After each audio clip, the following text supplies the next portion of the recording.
चरण में रख दिया जब माथ, तो किस बात की चिंता। हाँ, हमारे साथ हैं रघुनाथ, तो हमें किस बात की चिंता। हाँ? तुम्हारा काम सिर्फ इतना है कि तुम यहां उपस्थित रहना, तुम यहां बने रहना, बाकी सारा का सारा काम श्री रघुनाथ जी पर छोड़ देना।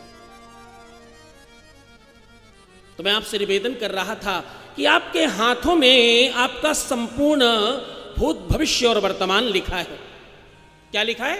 भूत भविष्य वर्तमान लिखा है। ज्योतिष की किताब महर्षि महेश योगी जी के संस्थान में एक ज्योतिष की पुस्तक है, उसका नाम मैं विस्मृत कर रहा हूं, उसका पहला श्लोक बता रहा हूं आपको, जो ज्योतिष के संदर्भ में लिखा है। बोले वेद चक्षु किलेदम स्मृतम ज्योतिषम और श्रेष्ठता चांगमद्योतितेनोच्यते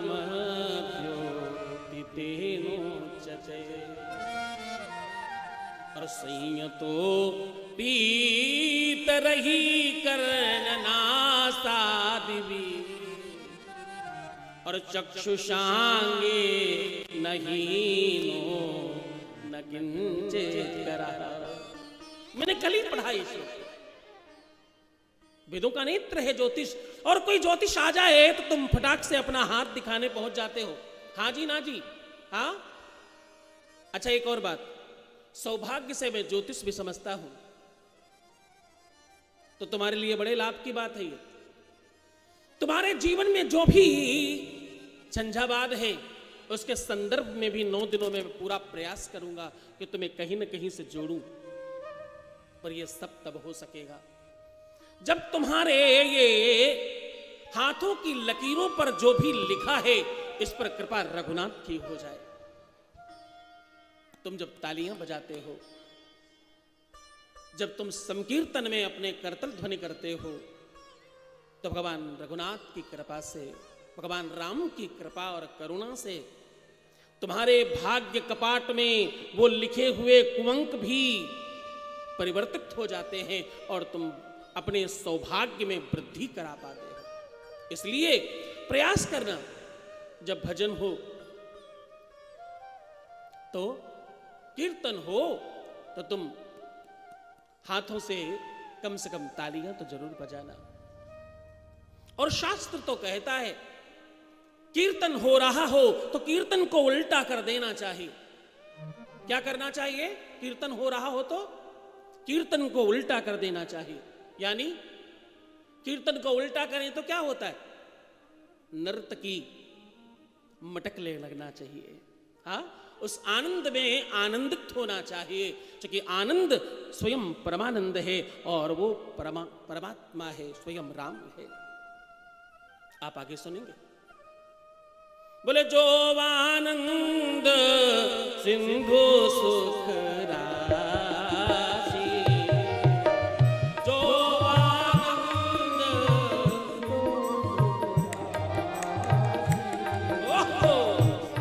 कर से त्रैलोक सुपाठी, करते त्रैलोक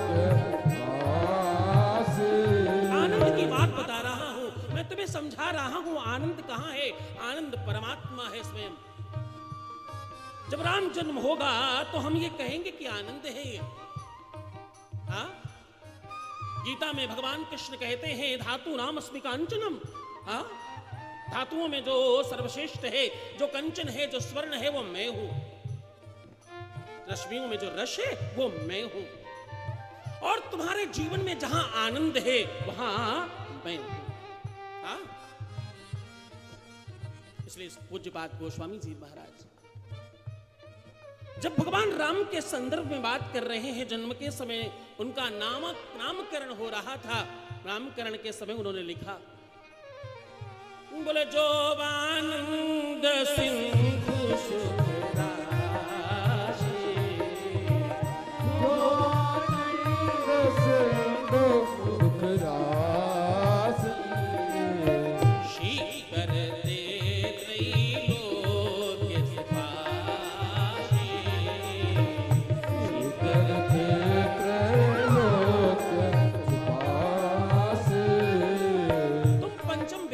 सुनने जा रहे हो भगवान राम के साथ साथ कुछ कथाएं इसमें भगवान कृष्ण की भी हैं। जब तुम कृष्ण जन्मोत्सव मनाते हो तो भी यही तो कहते हो। तुम कहां कहते हो कि नंद के घर लाला पैदा हुआ, लड़का पैदा हुआ, बेटा पैदा हुआ, पुत्र पैदा हुआ? तुम नहीं कहते। तुम क्या कहते हो? सामान्य भाषा में कह रहा हूं, तुम्हारी भाषा में आने का प्रयास कर रहा हूं। जब तक मैंने पीएचडी की है, मेरे द्वारा अभी तक 37 किताबें लिखी जा चुकी हैं, जिसमें से अष्टावक्र गीता भी है। तुम्हारी भाषा में अगर कहें तो जब भगवान कृष्ण का तुम जन्मोत्सव मनाते हो तो क्या कहते हो?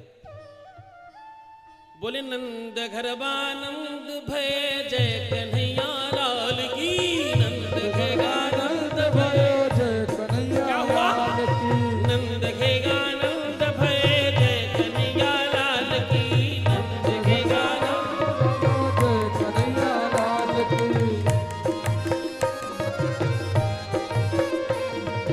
नंद घेगानंद भय जय कन्हैया लाल की, नंद घेगानंद भय कन्हैया लाल की, जय कन्हैया लाल की जय हो गोपाल की जय, गोपाल के, जय कन्हैया लाल की जय हो गोपाल की। कन्हैया लाल की जय हो गोपाल के। उच्च पाद शंकराचार्य जी महाराज का पदार्पण हो रहा है। आप सब जहां बैठे वहीं से नमन और वंदन करें, प्रणाम करें। संतों का आगमन आशीष ये बड़े कृपा से मिलता है। देखो भगवान की कृपा तो मिल सकती है पर संत की कृपा नहीं मिलती। संत की कृपा मिल जाए तो भगवान की कृपा हो जाती है। बिनु हरि कृपा मिल ही नहीं संता। हाँ, जब तक परमात्मा की कृपा न हो तब तक संत की कृपा नहीं होती। सब नमन और वंदन करें, प्रणाम करें। पूज्य पाद को सस्नेह उनके आसन तक पहुंचाने की कृपा करें। हाजी नंद घेगानंद भय जय कन्हैया लाल की, नंद आनंद भय जय कन्हैया लाल की, जय कन्हैया लाल की जय हो गोपाल की जय, जय कन्हैया लाल की जय हो गोपाल की।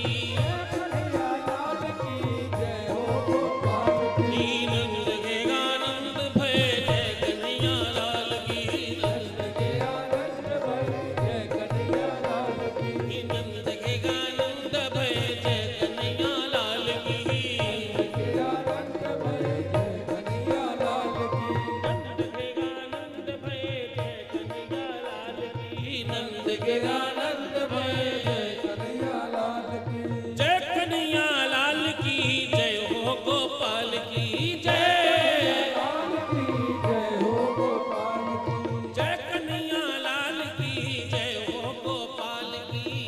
कन्हैया लाल की जय हो गोपाल की, नंद घेगानंद भय जय कन्हैया लाल की, नंद घेगानंद भय जय, नंद घेगानंद भय जय कन्हैया लाल की।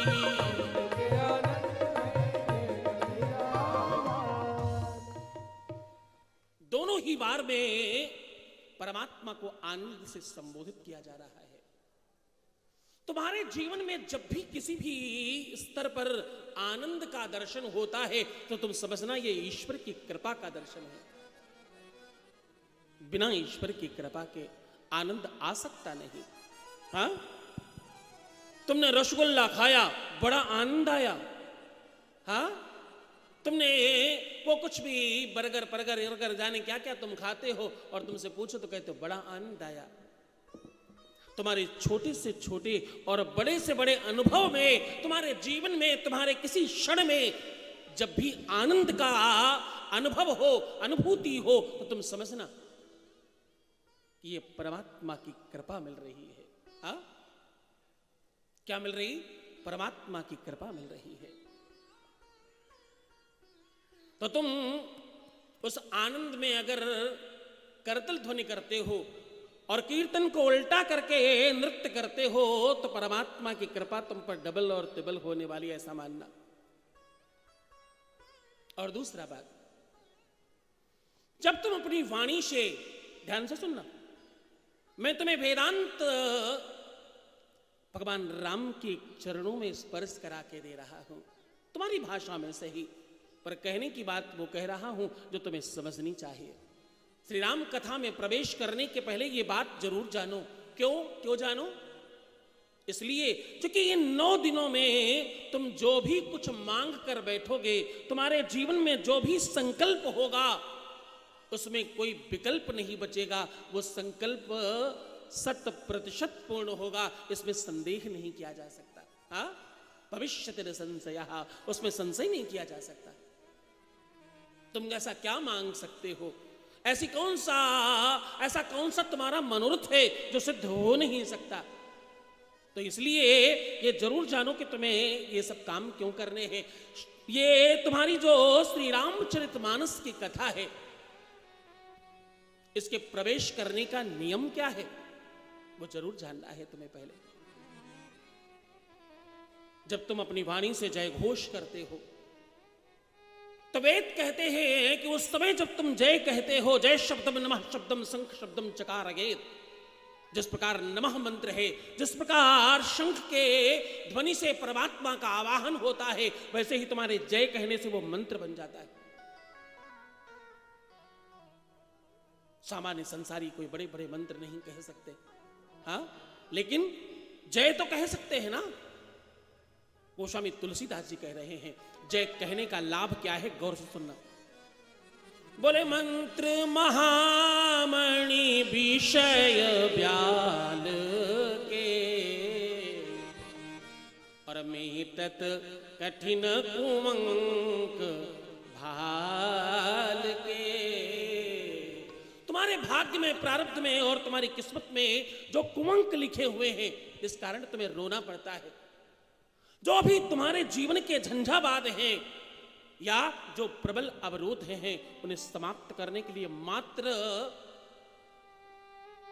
इस कथा में बैठकर तुम्हें नमः अथवा जय घोष करने की आवश्यकता है। और एक बात कहूं,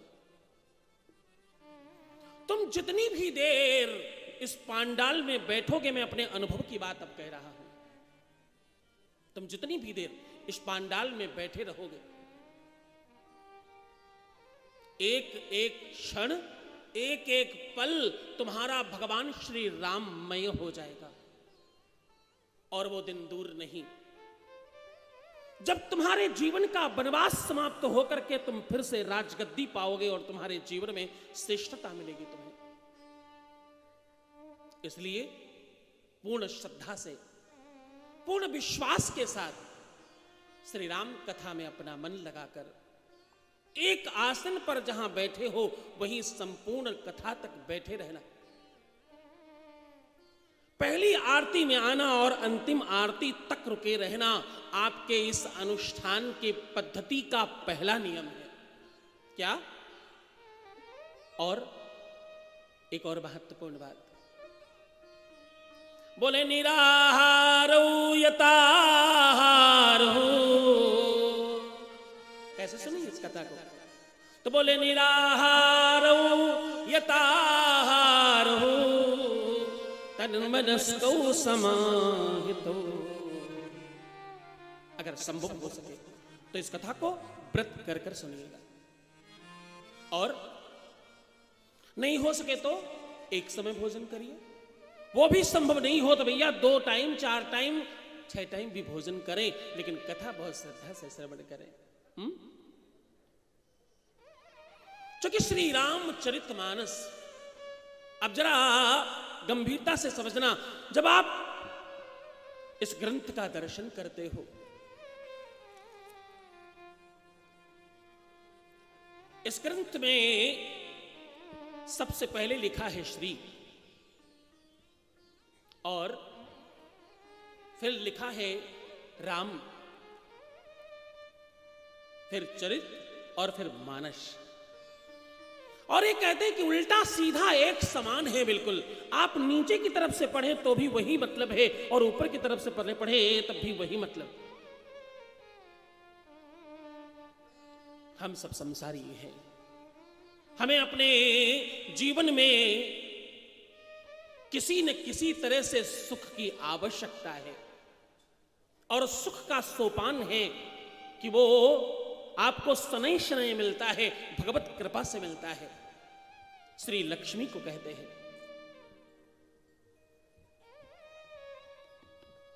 श्री राम चरित और मानस। श्री यानी तुम्हारे जीवन में संपन्नता भगवान राम की कृपा से तुम्हारे चरित्र को सुधारते हुए तुम्हारे मानस को पवित्र करने की गाथा है।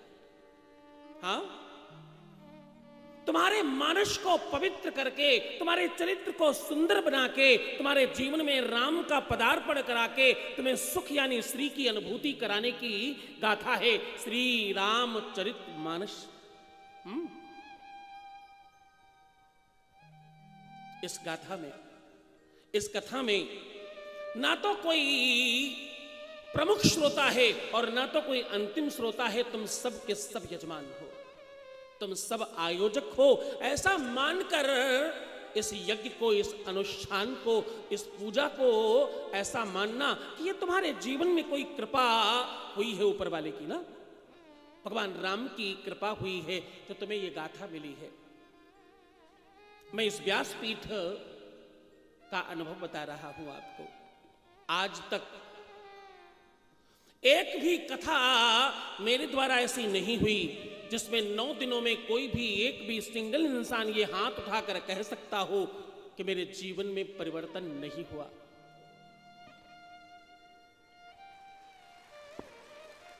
जिन्होंने मुझसे पूर्व में भी कथाएं सुनी, एक बार हाथ उठाइएगा। जो लोग मुझे सुन चुके पहले, काफी पर्याप्त मात्रा में लोग हैं। बहुत धन्यवाद आप सबका। आप सब जानते होंगे, कुछ चंद नए लोग भी हैं। 9 दिनों के अंदर तुम में से एक भी व्यक्ति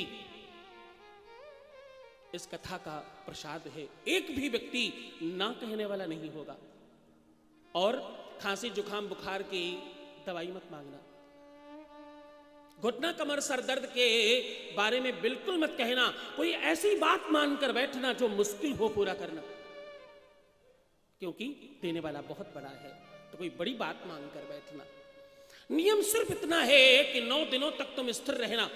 जितने तुम्हारे जरूरी काम हैं जो तुम जीवन भर करते रहे हो, उन जरूरी कामों को स्थगित कर देना। आज नित्य के 3 घंटे और 9 दिन में 27 घंटे, ये तुम्हारे 27 नक्षत्रों को परिवर्तित करने वाले होंगे। ये 27 नक्षत्र अनुकूल हो जाएंगे तुम्हारे।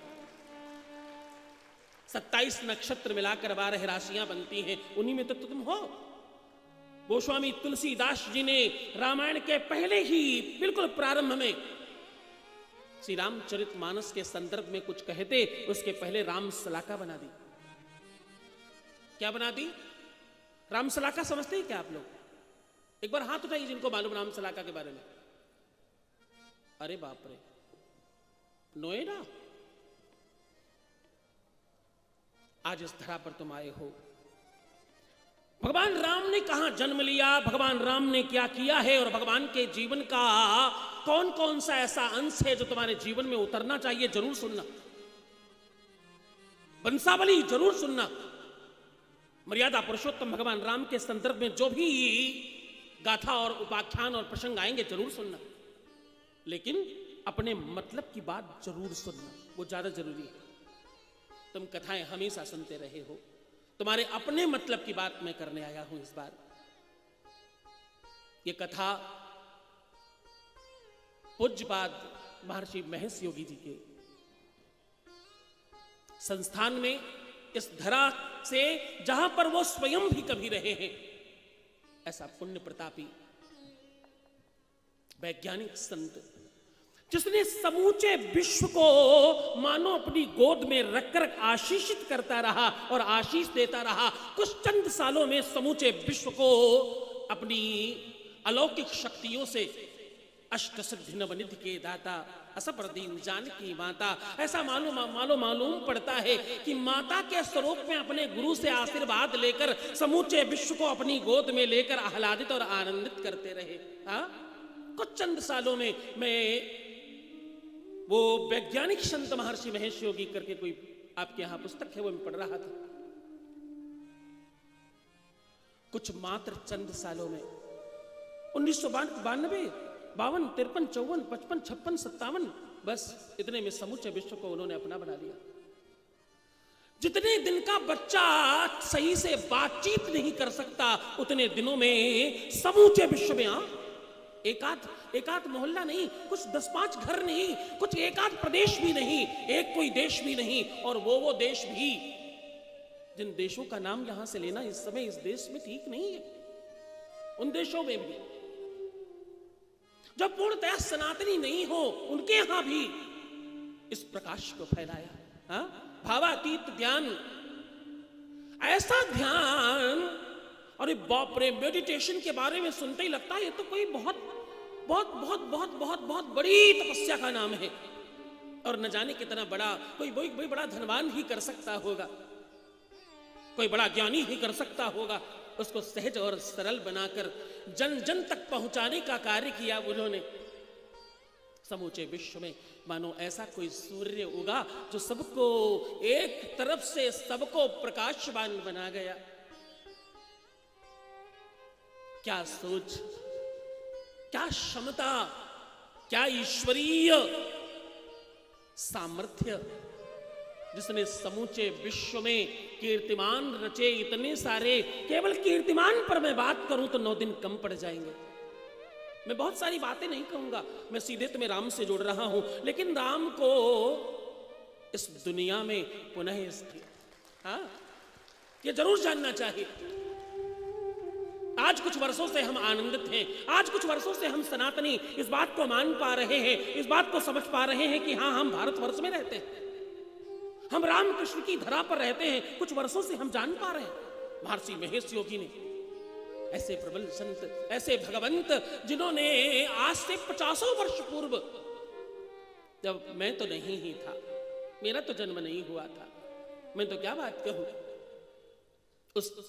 उस ईस्वी में भी, उस समय में भी उन्होंने समूचे विश्व को राम नाम से जोड़ दिया, समूचे विश्व को राम की ताकत बता दी।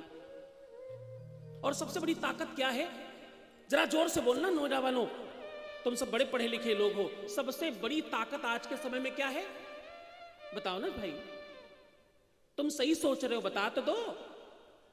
पैसा, हाँ, जोर से बोलो, हाँ, कि धनवान चाहे दुष्कर्म करे, फिर भी वो आदर पाता है, और निर्धन बेचारा निष्कारण अपराधी पाया जाता है।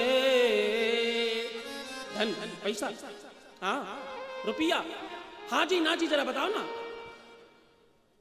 उस पैसे को भी उन्होंने राम नाम से लिख दिया। राम नाम की मुद्रा है, आप गूगल करके देख लीजिए। राम नाम की मुद्रा, उस धन पर भी परमात्मा का नाम लिखकर चले गए। ये चीज सामर्थ्य है। और वो मुद्रा लीगल टेंडर है कई देशों में। मैं कहूं तो मुझे लगता है शायद पूरे यूरोप में, हाँ, जहां की का पैसा, जहां का रुपया यहां आ जाए तो वह तमाम हो जाता है। वहां का 1 रुपया यहां खूब सारे पैसे दिलाता है। मुझे अभी लंदन की यात्रा करने का अवसर मिला तो somebody asked me, भैया यहाँ का जो नोट है वो 100 रुपए में चलता है। मैंने कहा हमारे यहाँ का भी एक नोट है, आप यहाँ घूम रहा है, वो तुम्हारे कई रुपए में हमारा एक मिलता है। कौन सा? तो राम नाम मुद्रा। जब उन्होंने इसका आगाज किया था तब भी वो मेरे ख्याल से $17 का एक राम मुद्रा था। मैं सही हूं क्या? इस समय तो हो सकता है उसका मूल्य और ज्यादा हो गया हो। हाँ, $17 पर 1 रुपया आपका मिलेगा। उस रुपए का नाम है राम मुद्रा। गौरवान्वित हो जाओ, आह्लादित हो जाओ और फिर से आनंदित हो जाओ। अपने आप पर गौरव करो कि तुम्हारा रुपया पूरे विश्व में सबसे बड़ा है, उससे बड़ा कोई रुपया ही नहीं। हाँ, इतना गौरव बढ़ाने वाले, हाँ, हमें इतना सामर्थ्यवान बनाने वाले ऐसे ऋषि, ऐसे वैज्ञानिक संत की धरा पर बैठकर हम मर्यादा पुरुषोत्तम भगवान श्री राम को मनाने जा रहे हैं। इसलिए तुम ये समझना जरूर, ये बात मानना जरूर। हमारे बीच में माननीय विधायक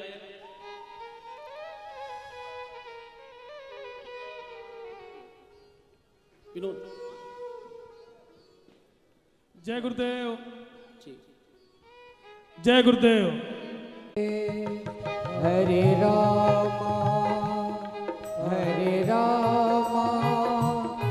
राम राम हरे हरे, हरे कृष्णा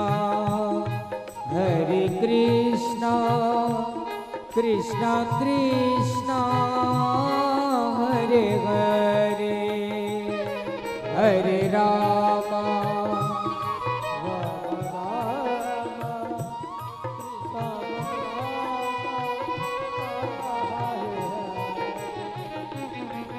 हरे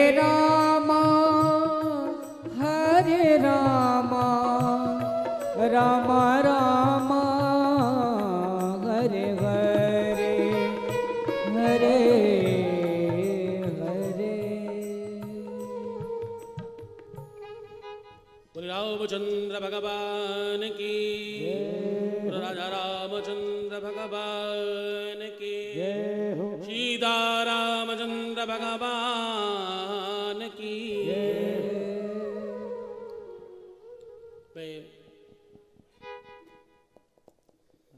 इस व्यासपीठ से आपसे निवेदन कर रहा था कि ऐसी पुण्य पावन धरा पर बैठकर तुम भगवान श्री राम की कथा श्रवण करने जा रहे हो। हाँ, जो आपके जीवन के, आपके चरित्र को भगवान राम से जोड़कर तुम्हें सुखमय बनाने का कार्य करती है, ऐसी गाथा, ऐसी अलौकिक गाथा तुम श्रवण करने जा रहे हो। नियम, कानून, पद्धति वो सिर्फ मात्र इतनी कि तुम राम से जुड़ सको। 9 दिनों में कुछ बहुत बड़ी बात तुम समझ पाओ और मैं समझा पाऊं, ये राघवेंद्र की कृपा से संभव होगा। किंतु अगर इतनी सी बात तुम मान गए कि यहां बैठे बैठे जितनी भी देर तुम बैठे हो उतनी देर तुम्हारे मन में राम राम राम राम राम चलता रहे, मात्र इतना होता रहे, तो भी कथा क्या है? कथा व्यथा हरण है। कथा क्या है? जो चरित्र का निर्माण कर सके वो कथा है। श्री रामचरितमानस असंख्य रामायणों से सुसज्जित है, अलग अलग भाषाओं में। और कुंभक रामायण, विश्व रामायण, कई प्रकार से 29 रामायण तो प्रमुख तौर पर लिखी गई। हाँ, वाल्मीकि रामायण जिसे विशुद्ध संस्कृत में लिखा गया, लेकिन गोस्वामी तुलसीदास जी पूज्यपाद, वो महर्षि, वो कृपा निधान, वो करुणा के सागर संत, जिन्होंने हमें अवधी भाषा में श्री रामचरितमानस को देकर हर घर घर तक ये गाथा पहुंचाई। तो वो सरलतम भाषा में आप तक देने का कारण ताकि तुम्हारे जीवन में राम प्रादुर्भाव कर सके। तो श्री मन में कोई बात आए तो श्री राम कहते रहिए, अथवा राम राम कहते रहिए, अथवा सीता राम कहते रहिए। जो भी तुम्हें अच्छा लगे वो जरूर बोलिए। तुम्हारे पास कोई तुम्हारा गुरुमंत्र हो उसका जाप करिए यहां बैठकर। ये स्थान बहुत पवित्र है। जहां यज्ञ हो रहा हो, जहां कथा हो रही हो, वो अपने आप में पवित्र हो जाता है, लेकिन ये स्थान तो पवित्रतम से पवित्र है। यहां तो न जाने कितने वेद पाठ और न जाने कितनी यज्ञ और न जाने कितने धार्मिक अनुष्ठान। ये धरा, ये धरती तो मानो इस धरती से अलग है। ये जमीन, ये भूमि तो मानो इस धरा से बिल्कुल अलग और थलग है। यहाँ इस भूमि ने तो आवाहित कर ऐसे संत को अपने गोद में बिठाया, अपने पास बुलाया, जिन्होंने समूचे विश्व को आह्लादित किया, प्रकाशित किया। हाँ, जिनके ज्ञान से, जिनके ध्यान से, जिनकी सिद्धि से पूरे विश्व में सनातन का झंडा फहराया गया।